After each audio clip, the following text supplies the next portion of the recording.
సరేరా, నేను ఆఫీస్కి వెళ్తున్నాను. ఆ కుక్కర్లో రైస్ పెట్టని తినేసేయండి. అన్నా కొంచెం మా ట్యాప్ కట్టే అన్నా. సరే సరే. అరే చెప్పడం మర్చిపోయినరా, ట్యాప్ పోయిందిరా, ఒకసారి టెక్నీషియన్ ఫోన్ చేయి. బానే ఉంది కదరా? లేదురా, చొక్క లీక్ అవుతుందిరా. అరే డ్రాప్ పడితే ఏమైద్దిరా, నువ్వు మరీ చెప్తావు. ఫోన్ చేయొచ్చు కదరా. నాకు ఆఫీస్కి లేట్ అయిపోతుందిరా. నీకు నెంబర్ పంపిస్తా, కావాలంటే ఫోన్ చేయి. అరే ఎక్కడున్నావురా? ఇప్పుడే ఆఫీస్ అయింది, అలా గ్రౌండ్కి వచ్చా. సరే ఎలక్షన్కి వస్తున్నావు మరి? నేను రావట్లేదురా. ఓటైపోతే ఎలా రా? మన ఒక్కడైనంత మాత్రం ఏమైద్ది. సరే జాగ్రత్త అయితే. సరే ఉంటానురా.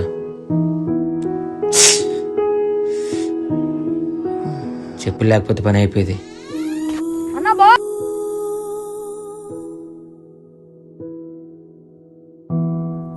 ఈ పర్స్ ఎవరిది? డబ్బులు కూడా ఉన్నాయి, వాటర్ ఐడి కూడా ఉంది. భయ్యా ఈ పర్స్ మీదేనా? నాదే భయ్యా, పడిపోయింది అనుకుంటా. అక్కడ దొరికింది భయ్యా. చాలా థ్యాంక్స్ భయ్యా. డబ్బులు కూడా ఉన్నాయి. ఈ రోజుల్లో ఇలా ఇవ్వడం చాలా గ్రేట్ భయ్యా. ఒకసారి చెక్ చేసుకోండి అన్ని ఉన్నాయో లేదో. లేదు భయ్యా, డబ్బులు కూడా లెక్క సరిపోయినాయి, అన్ని ఉన్నట్టే. డబ్బుల కన్నా విలువైనది ఒకటి మీది నా దగ్గర ఉండిపోయింది. వాటర్ ఐడినా? దీంతో నాకు అవసరం లేదు భయ్యా, నేను ఎలక్షన్స్ కూడా వెళ్ళట్లేదు. ఎందుకు వెళ్ళట్లేదు భయ్యా? వచ్చిందే ఒక రోజు సెలవు, ఆ రోజు కూడా ప్రశాంతత లేకుండా జర్నీ ఎందుకు చెప్పండి. ఇంత చదువుకున్న మీరే ఓటు వేయకపోతే ఎలా? వెళ్ళడానికి టైం కుదరట్లేదు భయ్యా. మీలా చదువుకున్న వాళ్ళు ఓట్లు వేయకపోవడం వల్లే చదువు రాని వాళ్ళ దగ్గర ఓట్లు కొంటున్నారు. అయినా నా ఒక్క ఓటు అయిపోతే ఏమైంది భయ్యా? ఒక్క ఓటే కదని మీరు అనుకుంటున్నారు, కానీ మీలా ఒక్క ఓటే కదని బద్దకించే వాళ్ళ సంఖ్య ఎంత ఉంటుందో మీరే ఆలోచించండి. ఈ నెట్ ఒకటి రాదు.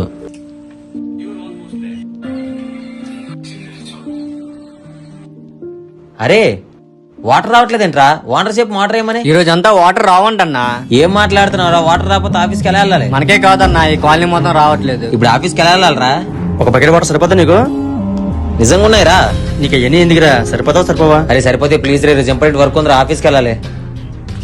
ఇలా తీసుకో. ఈ బకెట్ నీళ్ళు ఎక్కడేరా? నేను డ్రాప్ అన్నా కదరా, ఆ డ్రాప్ వేస్ట్ అవుతుంది. బకెట్ పెడితే ఈవినింగ్ బకెట్ వాటర్ అయిందిరా.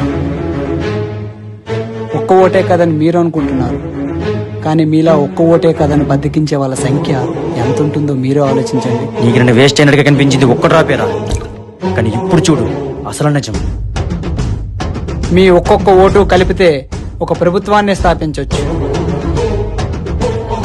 అరే కనుక ఏంటో చెప్పరా? ఈసారి నేను ఓటు వేయడం శ్రీకాకుళం వస్తున్నాను రా. ఓటంటే భారం కాదు, బాధ్యత.